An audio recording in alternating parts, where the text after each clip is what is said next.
It's about 6 a.m. on the 7th of January. Hey God, how are you? Yeah, so I've worked through Revelation 12. I mean, I've done it so many times before, but I think I'm good. I'm going to sketch out a little timeline, some notes, make a video. Should be pretty good.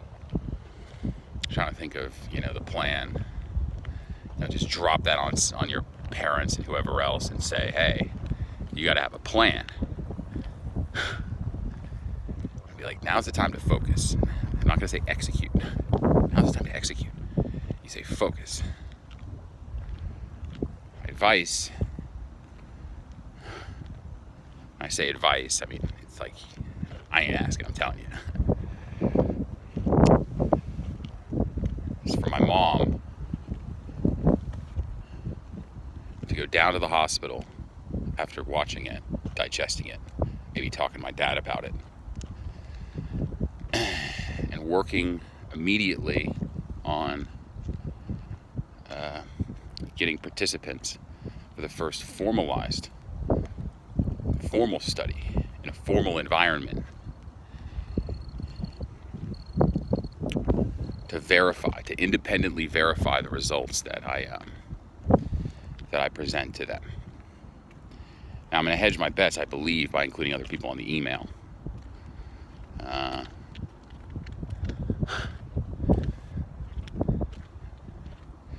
with her, I just don't know what she's going to do, because the thing is, it falsifies her entire career. But she has the option. She has the option to, be the just point person on this study, while everything else about her career falls apart. Not her career, her industry falls apart. And she's the hero, and everyone else is left without a chair as the music stops. There's only one chair.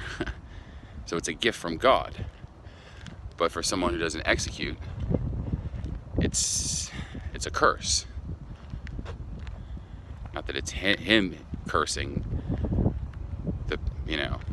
the decider, but it's the decider, the decision maker, balking and then losing. Because he's getting his arc back. So my dad's he'll be on board. The question is my mom. This is my dad's dream. But it took me, it's fucking January 7th. How long did this take me? From June, but really, June of 17, but then, I was anointed on March 13th. That's almost 10 months to stabilize. I've been stable for the past couple months. But it's a tough one. Everyone's going to go on a hyper-religious episode.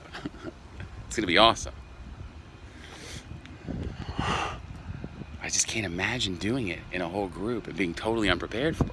It sounds terrible. I think this is why you don't want it to be on the Sabbath or in the winter. January 19th is both the Sabbath and the winter.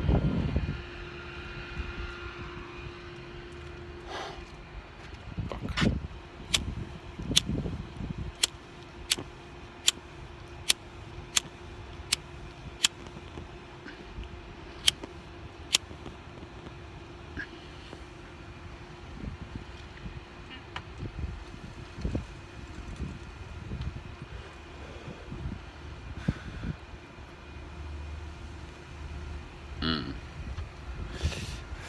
Voila.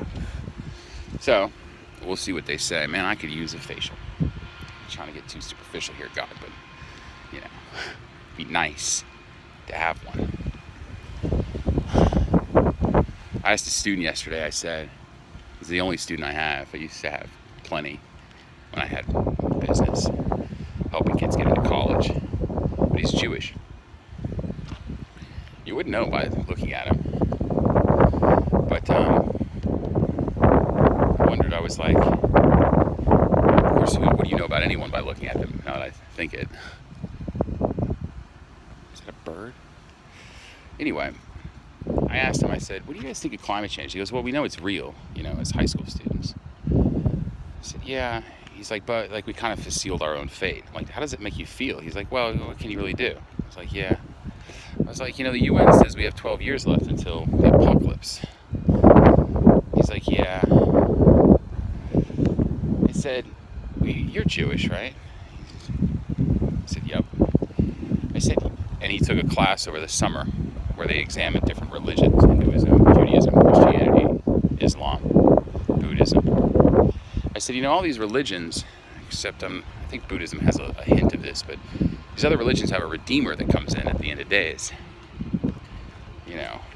It's like, I wonder who it's going to be. He goes, I hope it's the Jewish one. I go, the Mashiach. He goes, the Messiah? I said, no. In Judaism, he's a human being. In Judaism, he's a human being. Mashiach means anointed, the anointed one. He's like, man, that'd be awesome. I'm like, yeah. I said, I think he's gonna show up and just say we're basically in a kind of simulation. He goes, that makes sense because there's a lot of people who just feel like we are in a simulation. I said, yeah. I said, God's just talking. He's the guy on the other side of it. And you do something he doesn't like, doesn't agree with his taste, not my taste, not your taste, but his taste. You feel a little pain. This is as long as you don't piss him off. It gives you everything you want. It keeps you nice and healthy and happy. He laughed. He goes, it makes sense. I was like, what do they think? Some guy was going to show up on a horse in the sky? Oh, shit. Anyway, we'll see what my mom does. I have hope, but I won't be surprised if she doesn't. We'll see. Now, my dad, I think when I tell him that the ram and the lion of the tribe of Judah are going to finally restore the house of David, I think that's going to resonate with him. Plus the fact that he's written in the Bible two times. Events that he takes part in are 3. I think he'll be pretty tickled about that.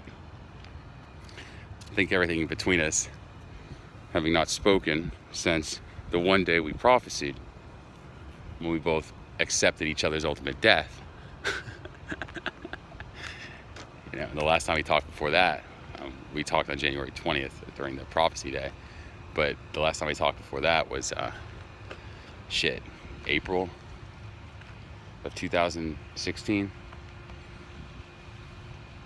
Is that right? April of 16. Yeah, April of 16. Maybe even earlier. And then our prophecy was January of 17. And nothing since then. 2 years.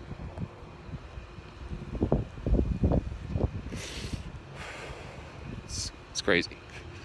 All right, well, I got to go make my little grid chart, my little timeline on chapter 12.